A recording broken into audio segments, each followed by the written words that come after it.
How's it, guys? Mr. Mayor Forex Trading, Winston Kutsia. On Facebook, it's called Forex Hangout. Please go join that page as well. And please like and subscribe this YouTube channel, Mr. Mayor Forex Trading. All right, so I'm just quickly going to show you guys. I'm interested in taking a trade on the Aussie Canadian dollar. All right, so what's happening here is quite an interesting one. Let me go. This is how I start because I want to take this. This is an opportunity for this trade to go long. I'm going to show you the reasons now why. I go to the weekly time frame first. I want to have an overall picture of what is happening, what is up with what, to see what I need to do and what I'm looking at. All right, so let me first take this Fib, delete this. Let me take this Fibonacci also, delete this. Excuse me. All right, so I did see on the weekly time frame I've got this nice trend line. It broke through the trend line and came back for a retest on the supply and demand area. And I can see this is a very interesting area because it's been in there a couple of times. Been rejected. So this is a very interesting area for buyers and sellers to put the trades in. Now I saw, okay, it broke through that, came back for a retest. So now I know it's on its way up. And I think this trade, especially because the Australian dollar is doing better than the Canadian dollar, it's more favorable to be with the Aussie than the Canadian dollar. I saw, right, it's breaking up to the upside. It went into this zone over here, which is also a nice zone of supply and demand. There's also some buyers and sellers waiting there. So it's been rejected, but I think it's going to make its way up to this level over here. Now it might break down all the way to here and then go up, like I've marked out here already, or it can only go to the 50% over here and then break to the upside. But I'll keep an eye on it. Let me show you how I do that. I go to the time frames, I go to my daily time frames. All right, so there was that, broke through the weekly trend line, came back for retest, went up to the next level of supply and demand. Now it's starting to break down. So one or two things can happen. It can either break down all the way back to this level of supply and demand and then shoot up, or it can come to here. Now, let me show you what I do. I use the Fibonacci retracement tool. Very handy tool to use. I go from basically the swing low to the swing high.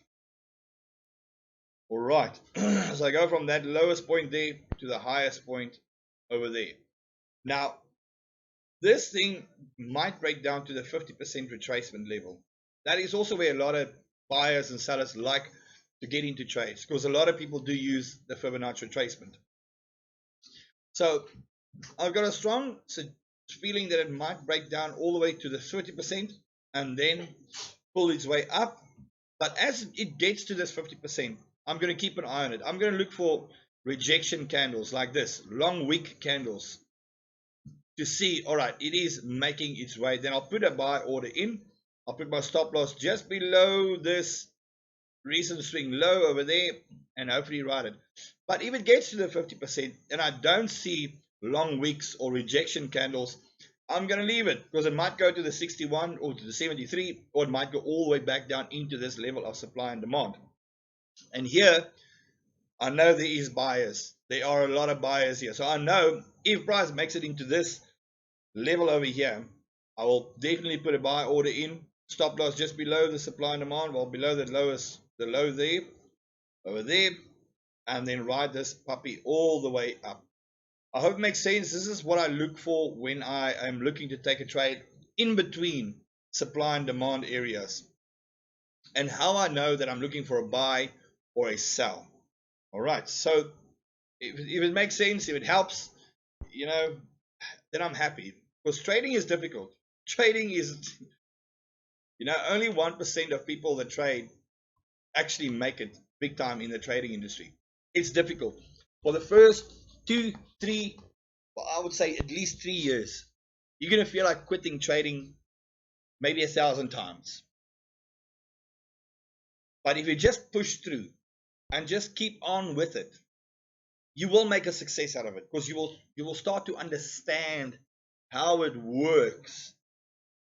And once you start grasping how it works, and once you start grasping your money management, to know that if I do lose, I lose a small amount, but if I do win, I win a big amount, then then you will start making money. And it's all about patience. You have to be patient.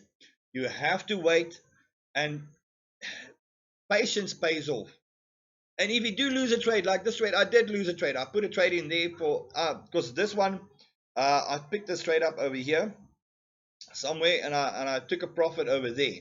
I thought that was the top. That was where the supply and demand was on this one.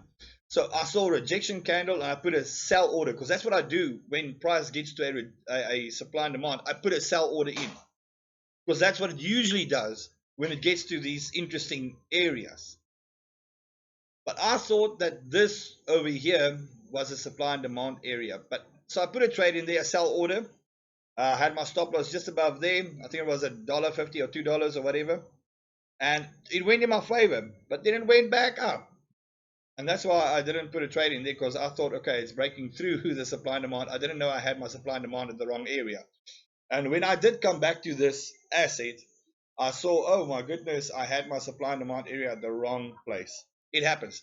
But this trade I lost because I was wrong. But it's $2. But on this trade, I made $21. You see, as long as you lose small amounts and your money management is fine, and you don't break your head over the money that you lose, because you will. If you lose $10 on a trade, you will break your mind you will absolutely go crazy. You will not want to put in any more trades, because $10 hurts, but $2 doesn't. I hope it makes sense. If your losses are small, your gains are big, your mindset will be right as well. I hope it makes sense. Trading is not for everyone. It's difficult. Don't let anyone come and tell you on the internet, oh, it's easy, it's easy. It's difficult. That's why only 1% of traders make a success of it. And it takes years. All right, but from my side, have a good one. This is just to show you how I trade. I'm going to wait for it to pop in here. I'll wait for some rejection candles. If I don't see rejection candles, I will wait for it to pop in there. Or at the 61. I'll see where it goes. But this trade is definitely on its way up, according to my assessment. This is what I'm going to do on this. Have a good one.